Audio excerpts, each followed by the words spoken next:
우리 오늘 우리에게 주시는 하나님 말씀 사도행전 20장 신약성경 사도행전 20장 1절부터 38절까지입니다.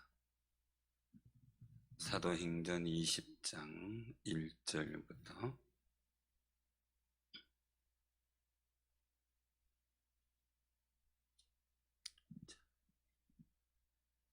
교독하겠습니다. 소요가 그침에 바울은 제자들을 불러 권한 후에 작별하고 떠나 마게도냐로 가니라. 그 지방으로 다녀가며 여러 말로 제자들에게 권하고 헬라에 이르러 거기 석 달 동안 있다가 배 타고 수리하러 가고자 할 때에 유대인들이 자기를 해하려고 공모함으로 마게도냐를 거쳐 돌아가기로 작정하니 아시아까지 함께 가는 자는 베레아 사람 브로의 아들 소바도와 데살로니가 사람 아르리스도다고와 세군도와 더베 사람 가리오와 및 디모데와 아시아 사람 두기고와 드로비라. 그들은 먼저 가서 드로아에서 우리를 기다리더라. 우리는 무교절 후에 빌립보에서 배로 떠나 닷새만에 드로아에 있는 그들에게 가서 이레를 머무니라. 그 주간의 첫날에 우리가 떡을 떼려 하여 모였더니 바울이 이튿날 떠나고자 하여 그들에게 강론할새 말을 밤중까지 계속하며 우리가 모인 윗다락에 등불을 많이 켰는데 유독으로 하는 청년이 창에 걸터 앉아 있다가 깊이 졸더니 바울이 강론하기를 더 오래 하며 졸음을 이기지 못하여 3층에서 떨어지건을 일으켜 보니 죽었는지라. 바울이 내려가서 그 위에 엎드려 그 몸을 안고 말하되 떠들지 말라 생명이 그에게 있다 하고 올라가 떡을 떼어 먹고 오랫동안 곧 날이 새기까지 이야기하고 떠나니라. 사람들이 살아난 청년을 데리고 가서 적지 않게 위로를 받았더라. 우리는 앞서 배를 타고 앗소에서 바울을 태우려고 그리로 가니 이는 바울이 걸어서 가고자 하여 그렇게 정하여 준 것이라. 바울이 아소에서 우리를 만나니 우리가 배에 태우고 미둘레노로 가서 거기서 떠나 이튿날 기오 앞에 오고 그 이튿날 사모에 들르고 또 그 다음날 밀레도에 이르니라. 바울이 아시아에서 지체하지 않기 위하여 에베소를 지나 배 타고 가기로 작정하였으니 이는 될 수 있는 대로 오순절 아래 예루살렘에 이르려고 극히 감이라라. 바울이 밀레도에서 사람을 에베소에 보내어 교회 장로들을 청하니 오매 그들에게 말하되 아시아에 들러온 첫날부터 지금까지 내가 항상 여러분 가운데서 어떻게 행하였는지를 여러분도 아는 바니 곧 모든 겸손과 눈물이며 유대인의 관계로 말미암아 당한 시험을 참고 주를 섬긴 것과 유익한 것은 무엇이든지 공중 앞에서나 각 집에서나 꺼리낌 없이 여러분에게 전하여 가르치고 유대인과 헬라인들에게 하나님께 대한 회개와 우리 주 예수 그리스도께 대한 믿음을 증언하는 것이라. 보라 이제 나는 성령에 매어 예루살렘으로 가는데 거기서 무슨 일을 당하는지 알지 못하노라. 오직 성령이 각 성에서 내게 증언하여 결박과 환난이 나를 기다린다 하시나 내가 달려갈 길과 주 예수께 받은 사명 곧 하나님의 은혜의 복음을 증언하는 일을 마치려 하면은 나의 생명조차 조금도 귀한 것으로 여기지 아니하노라. 보라 내가 여러분 중에 왕래하며 하나님의 나라를 전파하였으나 이제는 여러분이 다 내 얼굴을 다시 보지 못할 줄 아노라. 그러므로 오늘 여러분에게 증언하거니와 모든 사람의 피에 대하여 내가 깨끗하니 이는 내가 거리지 않고 하나님의 뜻을 다 여러분에게 전하였음이라.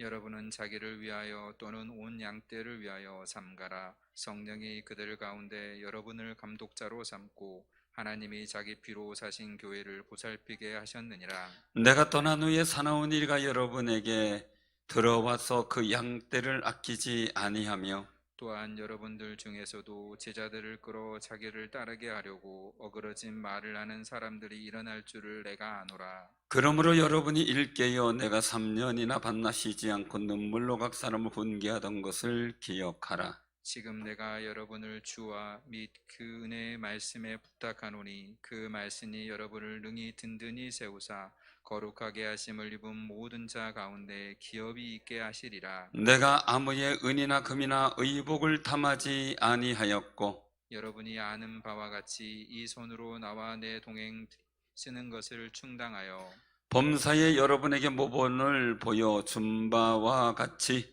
수고하여 약한 사람들을 돕고 또 주 예수께서 친히 말씀하신 바 주는 것이 받는 것보다 복이 있다 하심을 기억하여야 할지니라.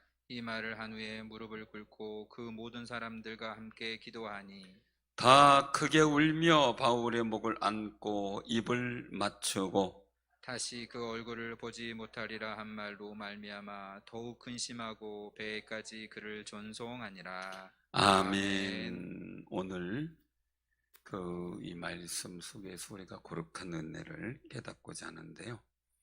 오늘 여기서 말씀 속에서 보면 이 에베소에서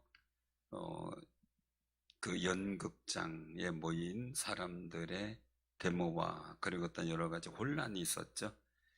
그리고 이제 에베소의 큰 아데미, 이 아데미 신전에 대해서 또 여러 가지 도전적인 역사가 있고요. 그 소요가 이제 그침에 바울은 제자들을 불러 고난 후에 작별하고 마게도냐로 가는 상황이 오늘 이제 20장의 내용입니다.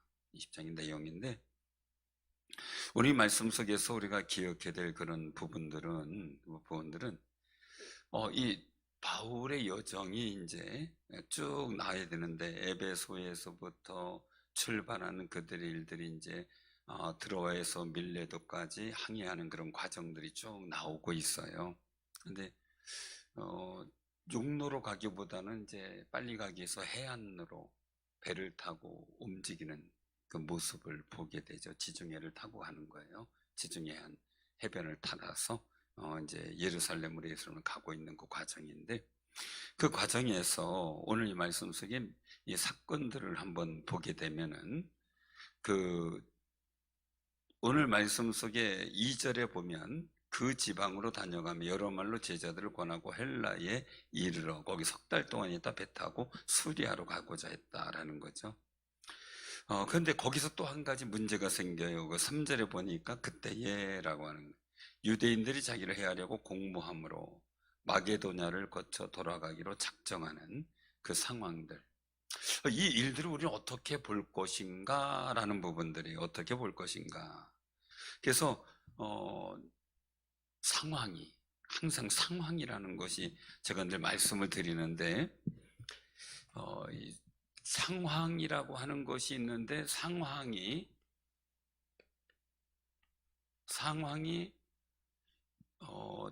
첫 번째는 순풍일 수가 있어요. 순풍. 두 번째는 역풍일 수가 있어요. 역풍. 근데 사람의 인생 속에서 늘 순풍만 만나는 건 아니잖아요. 또 늘 역풍만 만나는 것도 아니잖아요. 순풍이 있을 수 있고 역풍도 당할 수가 있는 게 인생의 일들이잖아요. 그러니까 이 일들 속의 상황이 사도 바울에게 있어서 석 달 동안 있다가 배 타고 수리아로 가고자 하는데 유대인들이 자기를 해하려고 공모하니까 마게도를 거쳐 돌아가기로 작정을 하는 그 상황들이 나와요. 원래 여기서 이제 지역을 보고 이렇게 지도를 보면서 지역을 우리가 환히 알면 이해가 더 쉬울 수가 있겠지만 뭐 이제 나중에 어떤 바울의 전도 여행에 대해서 설교할 때가 되면 그때 이제 가능하겠지만 지금은 이제 다른 부분을 더 강조하다 보니까 그 부분을 삭제하는데 우리가 어느 지역 뭐 충주댐이라든지 저쪽 달천강이라든지 그저 조정지댐 저쪽이라든지 단월강이라든지 이렇게 얘기를 하면은 거기 이렇게 되잖아요. 그죠? 근데 여기 뭐 에베소가 나오고 마게도냐로 나오고 헬라에 이르고 거기서 수리아로 가고자 하는데 이제 마게돈 그 유대인들의 어떤 일들 때문에 사도 바울을 해하려고 하는 공모하는 문제 때문에 마게도냐로 거쳐 돌아가기로 작정했다. 그냥 그게 어딘가 그냥 우리 생각은 뭐냐면 그렇게 이렇게 다 갔구나 이렇게 생각만 하세요. 여기서 뭐 충주를 거쳐 음성을 거쳐 청주로 가서 뭐 대전으로 이렇게 하면 쭉 우리 화난데 그죠? 지금 그러니까 그 지중해 연안을 사도 바울이 이 터키 지역에 말하자면 그쪽 그리스나 터키 지역을 전도하는 그 여행의 경로구나 이렇게 생각을 하시면 되겠고요. 그래서 이제 자기의 의도와는 다르게 상황이 바뀌어지는 것들을 보게 되죠. 근데 우리는 내 의도와 상황에 맞춰서 모든 일에 순풍이 되면 너무 좋아하는데 역풍을 맞을 때는 어떻게 돼요? 힘들고 어려워하는 거잖아요. 근데 사도 바울은 가만히 보면 하나님의 인도하심을 늘 믿어요. 그러니까 내 계획대로 잘 안 될지라도 하나님께서 도우신가 인도하심을 믿고 확신하기 때문에 그 뜻대로 또 움직여 가는 거죠. 왜요? 전도, 선교를 위한 거기 때문에 그런 거죠. 그래서 오늘 이제 그 아시아까지 함께 가는 자는 여기서 나오는 4절에 말씀하고 있는 분은 베레아 사람 브로의 아들 소바도와 데살로니가 사람 아리스타고 세군도와 도베 사람 가이오 디모데와 아시아 사람 두기고 드로비모 이제 이들이 함께 가는 자죠. 아시아까지 이런 과정들 동행인이 이제 사도 바울과 함께 선교의 일들을 위해서 동행을 하고 있는 그런 모습을 보게 돼요. 그래서 그들이 먼저 가서 드로아에 가서 이제 이 사도 바울을 기다릴 때 그 무교절 후에 빌립보에서 배로 떠나 닷새 만에 드로아에 있는 그들에게 가서 이제 상봉을 하게 되는 거죠. 따로 떨어져 있다 드로아에 가서 상봉해서 거기서 일주일 동안 이제 일일을 머무는 그런 상황들. 그 주간에 첫날 사건이에요. 이제 7절에 보니까 떡을 떼려 하여 모였더니 바울이 이튿날 떠나고자 하는 거예요. 그 지역에서 이제 떠나고자. 그 다음날 이제 떠나야 돼요. 그러니까 어떻게 돼요? 오래 전할 수밖에 없죠. 오래 전할 수밖에 없어요. 근데 강론을 할 때 이게요, 강론한다라고 생각한다면은 우리가 생각할 때 요즘 같은 경우는 뭐 밤늦게까지 하는 적이 없었지만 전에 제가 학생 때 부흥회를 하면은 새벽 1시 막 이때까지 했어요. 12시 1시는 다반서였어요.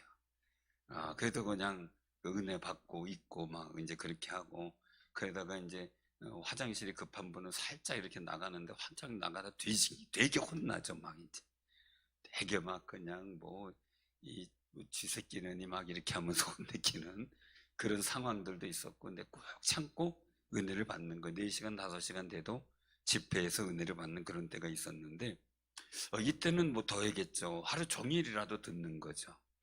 중국에서 있었던 사건이었죠. 중국은 이런 의자가 아니라 바닥이었어요. 거기는 마룻 바닥이에요. 거기에서 앉아서 이제 말씀을 듣고 그랬는데 그 선교사님이 가서 말씀을 전하는데 시간이 이제 많이 더 흐른 거죠. 한 4시간 정도 했다 그래요. 4시간 정도.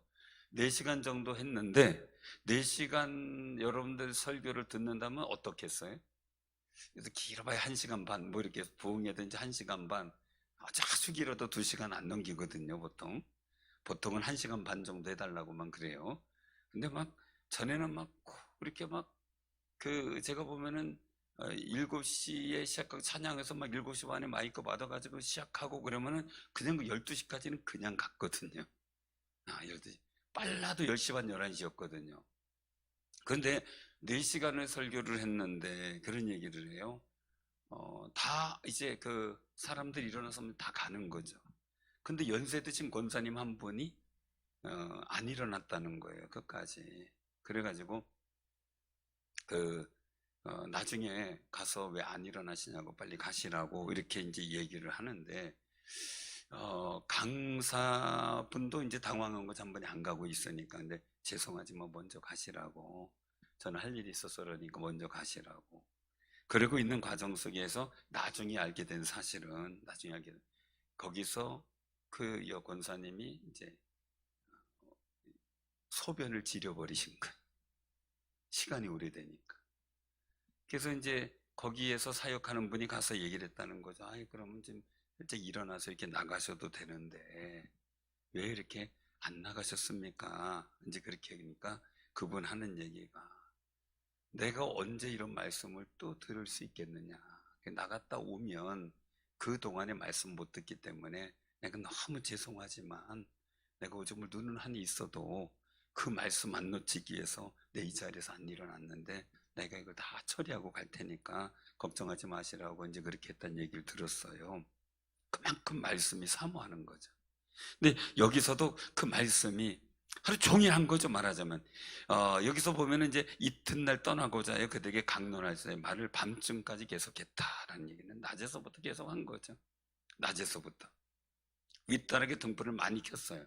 어두워졌다는 얘기죠. 근데 이제 예배의 자세가 여기서 이제 나오는 거예요. 유도구라고 하는 청년이, 자, 정상적인 예배의 자세라면 창문에 걸터 있어야 되나요?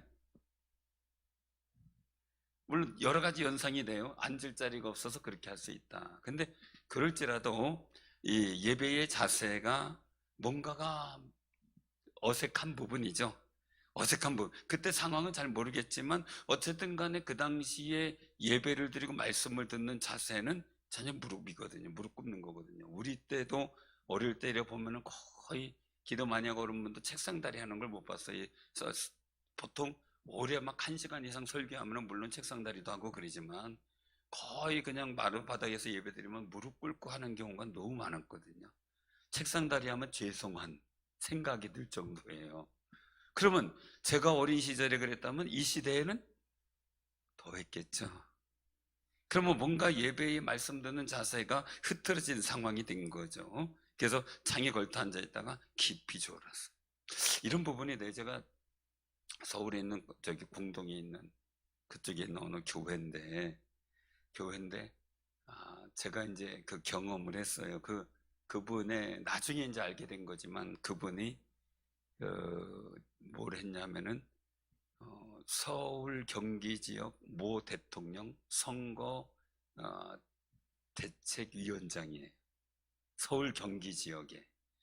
그러면은 뭐 대단한 어떤 명예나 이런 뭐 이런 게 있어, 뭐 프라이버시 이런 게 있을 거 아니겠어요. 근데 거기 한 300명 정도 모였던 교회인데 그때 집회 때 맨 뒤에 앉아가지고 팔을 다 꼬고 그리고 발을 다 꼬고, 이게 발이 꼬인 게 보여요. 이래 보면은 설교하다 보면 보여요. 발을 다 그냥 꼬고 팔도 다 팔짱 끼고선 그냥 이렇게 보는 게 아니라 참 이러고서 보고 있어요.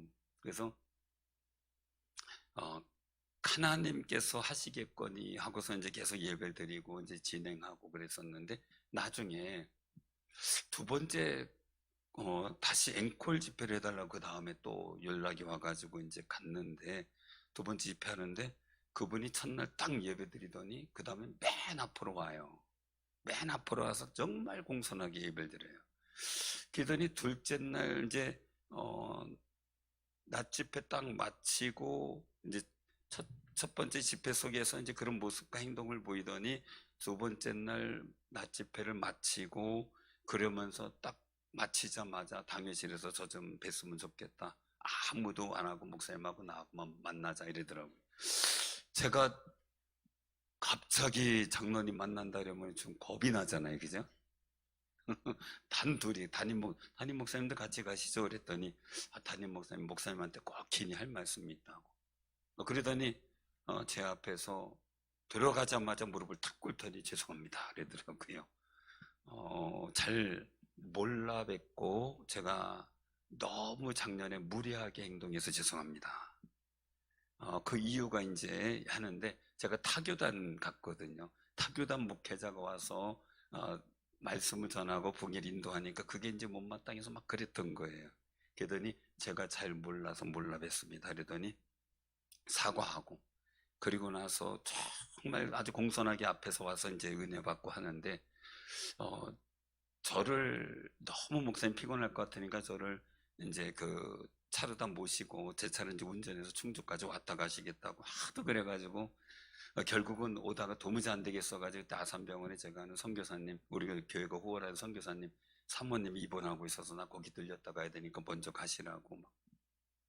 그래도 2시간 일부러 선교사님하고 2시간을 얘기를 했는데 2시간 동안 기다린 거예요. 그래서 사실 나와가지고 내가 불편하니까 내가 편하게 가다 자기도 하고 이렇게 가야 되니까 그래도 새벽 2시가 된 거예요. 그 사이에 장로님 그냥 돌아가세요. 그게 제가 편합니다 그랬더니 이제 마지못해서 이제 그 돌아가셨는 제 집으로 이제 다시 택시 타고 가셨는데 예배의 모습과 태도가 바뀌니까 은혜가 달라져요. 근데 그 다음에 2년 뒤에 다른 교회, 그 동네 다른 교회를 갔었는데 같은 교단에, 그 교회 같은 교단에 그분이 굉장히 꼬장꼬장하고 막 이렇게 했던 분인데 막 따지기 좋아하고, 근데 이분이 확 바뀌어가지고 그 지역에서, 그 교단에서 아주 덕망스러운 장로님으로 소문이 나게 됐다는 거예요. 그러더니 그래서 저를 부른 이유가 그 장로님이 그렇게 변해서 저를 불러서 다시 한번 집회를 하고 싶어서 이렇게 초대하게 됐다, 이런 얘기를 하는 거에서 깜짝 놀래가지고, 그분이 그렇게 됐습니까? 그랬더니 노회나 모든 면에서 너무 덕스러운 분이 됐습니다. 우리가요, 하나님, 여기 사람에게 하는 것도 아니고요, 자칫 잘못하면 예배가 마치 예배를 인도하는 담임 목사 보기에 하는 것처럼 생각하면 안 돼요. 우리는, 저도 그렇고 여러분들, 하나님께 예배 드리는 거예요.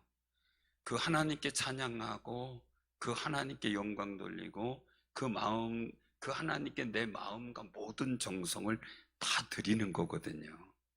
근데 그 일들 속에서, 물론 유도고라고 하는 청년의 이 일들 속에서 나타나지만, 바울이 강론하기를 더 오래되니까 졸음을 이기지 못해 3층에서 떨어졌어요. 차라리 졸면은 일어나는 게 낫겠죠. 그러나 이제 졸음도 오래 하니까 피곤하겠죠, 지치겠죠. 당연해요. 근데 저는 위치가 이제 문제인 거죠.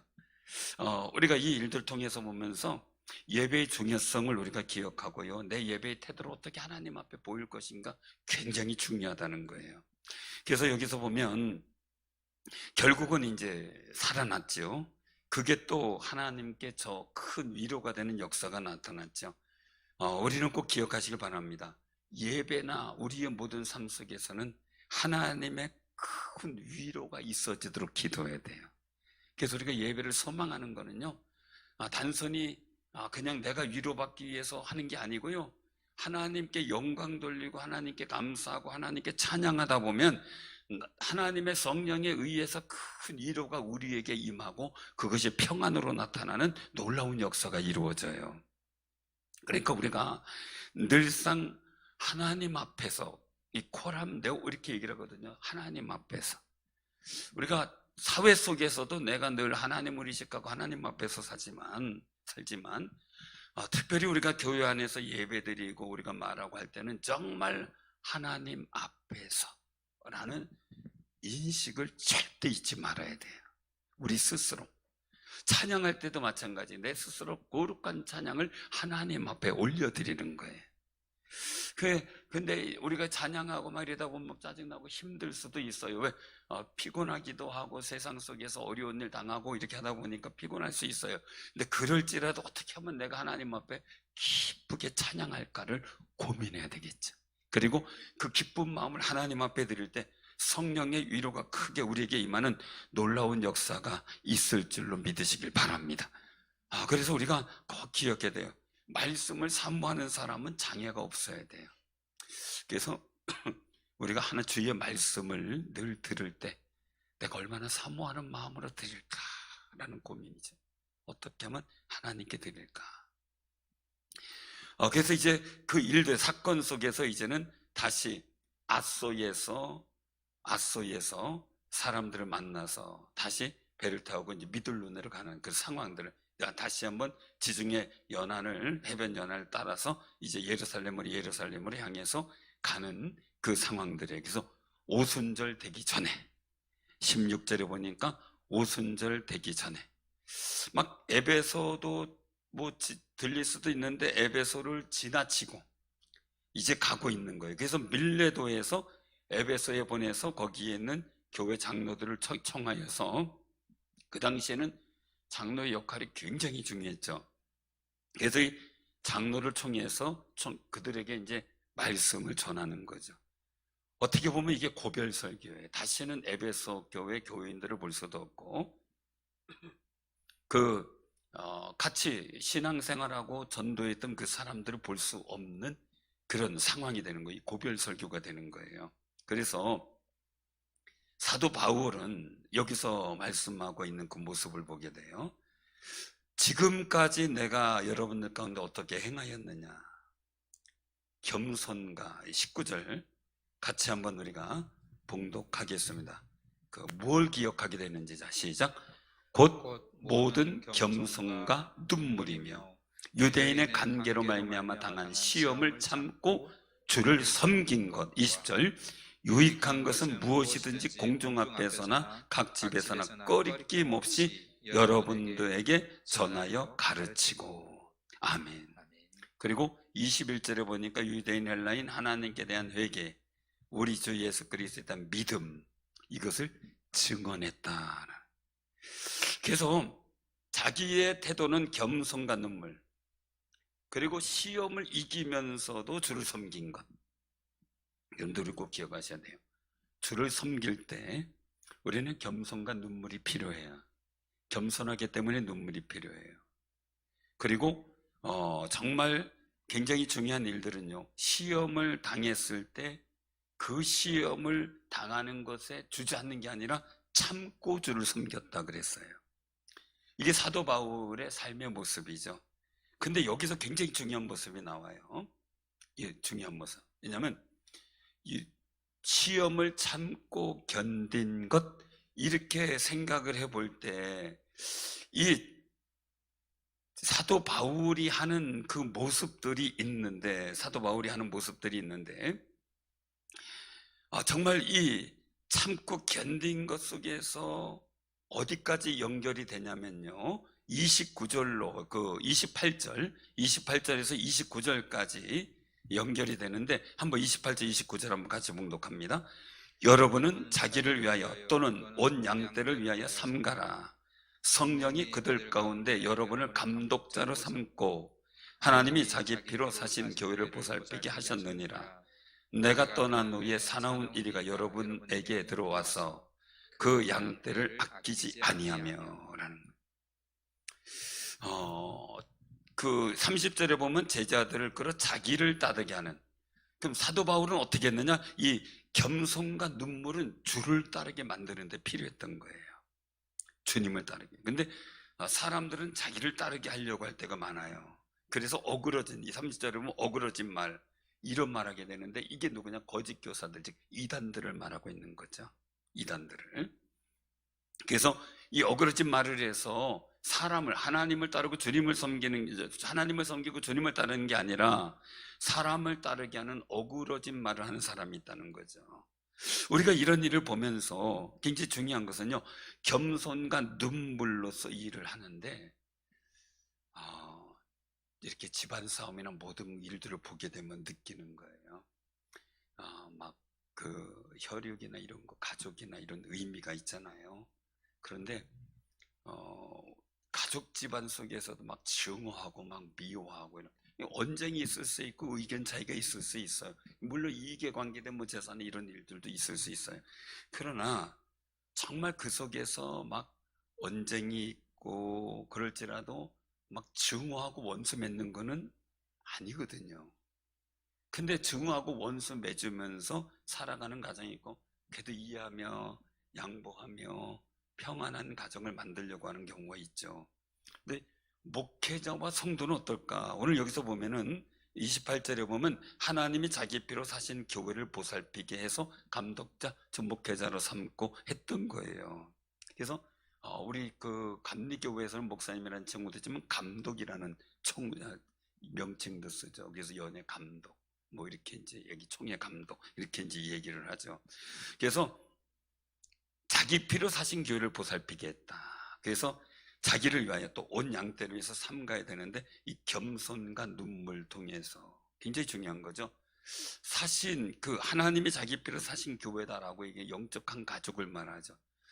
우리가 사도 바울은 보면요, 고린도서나 이런 데 서신을 보낼 때 보면 사도 바울이 개척해서 세우고 전도하고 했지만 그 속에서 어디 이제 그 사나운 이리 같은 어떤 거짓 교사도 있었고 이단들도 있었고, 그래서 사람들 따르게 하는 그런 일들 속에 사도 바울을 비난하고 사도 바울의 사도성을 인정하지 않고 무시하는 이런 일들이 굉장히 많았거든요. 그 눈물의 편지를 보내면서 사도 바울의 사도성을 어필하기도 했죠. 그러면서도 그가 마음속에 품은 건 뭐냐면, 그래도 고린도 교회를 배반하고 이러는 정말 말 없는 정말 말도 못할 욕으로다가 사도 바울을 비난하고 하는데도 불구하고 그들을 사랑하기 위해서 눈물을 흘리면서 정말 자기보다 예수 그리스도께서 훼손될까 봐, 자기의 명예가 아니에요, 예수 그리스도를 믿는 믿음이 훼손될까 봐 정말 자기를 내려놓고 눈물로 기도하는 그 모습을 보게 돼요. 그래서 우리가요, 한 교우들 관계 속에서 마찬가지 미움 가정 생긴다 그러면요, 정말 겸손한 마음으로 눈물로 기도해야 돼요. 눈물로 기도해야 돼요. 가족 중에서 그런 일이 생긴다면 마찬가지고요. 마찬가지고. 정말 그 일들 속에서 우리가 기억해야 될 그런 모습들은 내가 하나님 앞에 쓰임받는 거룩한 성품을 갖기 위해서 이겨나가야 될 마음이 있어요. 이겨나가야 될. 그러니까 사도 바울도 이 사도 바울의 성질은 어떤 사람이에요? 대단한 사람 아니겠어요? 스데반 집사님한테 내가 책임지겠다 하고선 돌로 쳐 죽이라고 하고 자기도 돌로 치는 이런 정말 굉장히 성격이 어떻게 보면 거칠기도 하고 그리고 아주 그 인정사정 없는 사람이기도 하잖아요.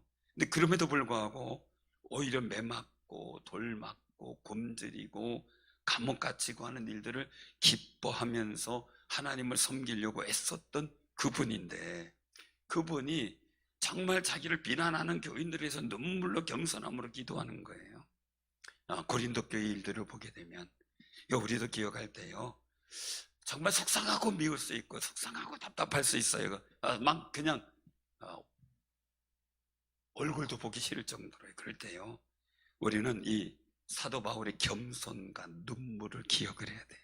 나보다 성도들을 낮게 보이고 나보다 상대방을 높게 보고 더 좋게 보면서 눈물로 하나님의 거룩한 영광과 은혜를 이루도록 노력하는 그의 모습 말이에요.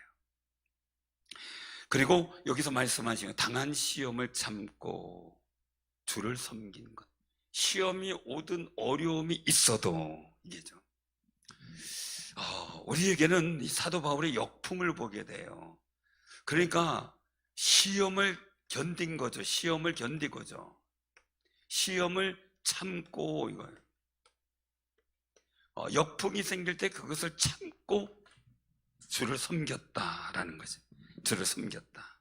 그리고 하나님의 선한 역사, 유독으로 살려주고 하는 그 역사 속에서도 우리는 기억할 게 있어요. 자신이 한 겸손이라는 일들 속에서는 무조건 하나님께 영광이었다는 거죠. 영광과 감사를 늘 드렸다는 거죠. 이 두 가지 일들, 시험을 참고 섬기고, 순풍 좋은 일이 있을 때는 하나님께 영광 돌리고 감사할 수 있는 마음, 그것을 끊이지 않았다는 거죠. 여러분들 우리 꼭 기억하셔요. 증오와 미움은 어디서부터 하냐면 카인에서부터 와요. 카인에게서 동생을 향한 증오와 미움이 생기고 그리고 살인을 저지르게 만들잖아요. 그거는 하나님의 형상과 속성이 아니죠. 사단의 형상과 속성이죠. 우리 마음에 그런 것이 품지 않도록 해야 되는데, 사도 바울은 전에 예수 그리스도를 몰랐을 땐 증오와 미움을 가지고 교인들을 핍박했고 스데반 집사님을 돌로 쳐 죽이고 하는 일들을 계속했어요. 그런데 그것이 하나님이 자기 피로 사신 교회를 보살피는 방법이 아님을 알고 겸손과 눈물 속에서 시험을 참고 주를 섬기면서 하나님께 눈물로 기도하는 거죠. 살아서도 이제 이 일들을 위해서 많이 기도해요. 일들이 많이 기도하고 겸손과 눈물로 존중해주고 제가 더 겸손할 수 있도록 하고, 어떤 어려움이 있으면 나로 하여금 더 겸손하게 만드는구나 생각하고 엎드려 또 기도하게 되고 말이죠. 왜요? 하나님이 자기 피로 사신 교회이기 때문에. 교회는 건물이 아니라 그랬죠.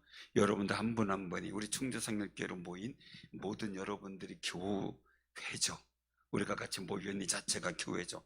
한 분 한 분이 하나님께서 피로 사신 귀한 분들이죠. 그러니까 우리가 서로 존중하고 겸손과 눈물로 여러 가지 어려움이 있어도 시험을 이기면서 주를 섬기는 것은 너무너무 중요하다는 거예요. 그런데 우리 여기서 말씀 속에 보면 역풍에 대해서 다시 말씀드리면 이제 22절의 말씀을 하고 있어요. 그렇게 증언하며 살았는데 22절에 보면 나는 성령에 매여 예루살렘으로 가는데, 이게 하나님의 인도하심 가운데 예루살렘으로 가는 거예요. 근데 거기서 역풍을 만나서 결국은 이 자기의 뜻대로 가지 못하게 하는 그 상황들이 생겨나는 모습들이 보게 되죠. 그래서 유대인들이 그들을 방해하는 그런 상황들, 이런 일들 속에서도 우리가 보면은 예루살렘에 빨리 가서 복음 전하고 해야 되는데, 그리고 또한 구제도 성교비도 전해야 되는데 왜 나를 이렇게 막히게 하고 있는지 모르겠다라고 생각을 하고 투정 부릴 수 있는데, 사도 바울은 모든 것을 받아들이고 감사하면서 하나님의 인도하심인 줄 믿고 살아가는 모습을 보게 돼요. 그런데 거기서 뭐가 있느냐라는 거죠. 23절에 보면요, 같이 한번 봉독합니다. 24절까지 시작. 오직 성령이 각 성에서 내게 증언하여 결박과 환난이 나를 기다린다 하시나 내가 달려갈 길과 주 예수께 받은 사명 곧 하나님의 은혜의 복음을 증언하는 일을 마치려 하면은 나의 생명조차 조금 더 귀한 것으로 여기지 아니하노라. 아멘. 달려가요. 주께 받은 사명 감당하는 데 있어서 자기 생명조차 아끼잖아요. 근데 문제는 그런 일이 예고가 됐어요. 역풍이 예고가 됐어요. 근데 그럼에도 불구하고 거기에 두려워하지 않고 사명 감당하기 위해서 가는 데마다, 여기 보면은 각 성에서 이제 가는 데마다 기도 많이 하는 분들이 있었겠죠. 이제 선지자라고 인정받는 사람들이 그 당시에 많이 있었으니까요. 그분들이 가는 데마다 사도 바울을 말리는 거죠. 예루살렘 가지 마라. 거기 가면 결박과 환난이 기다린다.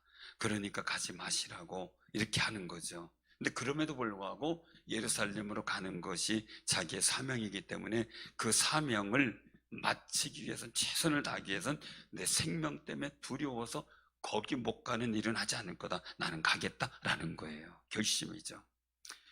사랑하는 성도, 우리가 어떤 일들을 할 때, 사명의 일들, 직분의 일들 감당할 때 순풍에 돛단 듯만 갈 수도 있어요. 근데 어려움이 있고 난관이 있을 수도 있어요. 근데 그럼에도 불구하고 사도 바울은 고백하죠. 유대인의 관계로 말미암아 당한 시험을 참고 주를 섬겼다. 우리는 사단의 관계로 말미암아 당한 시험을 참고 주를 섬기는 일들 속에 역풍이 예고가 된다 할지라도, 어려움이 예상된다 할지라도, 아픔이 예상된다 할지라도, 힘든 일이 보인다 할지라도 나는 거기서 참고 시험을 이기면서 견딘 그 주를 섬기는 마음, 그 마음을 우리는 본받을 수 있어야 되겠죠. 정말 그 아름다운 마음, 예수 그리스도의 마음, 이 사도 바울의 마음을 본받는 아름다운 삶이 되시기를 바랍니다. 그러면서 이제 이 에베소 장로들에게 얘기하는 일들, 여러 가지 지금까지 기도한 거, 그리고 또 밤낮 쉬지 않고 눈물로 각 사람 훈계하던 거, 이런 걸 쭉 기억하라라고 하는 거예요. 그러면서 32절을 말씀하세요. 자, 32절 같이 한번 봉독합니다. 지금 내가 여러분을 주와 및 그 은혜 말씀에 부탁하노니 그 말씀이 여러분을 능히 든든히 세우사 거룩하게 하심을 입은 모든 자 가운데 기업이 있게 하시리라. 아멘.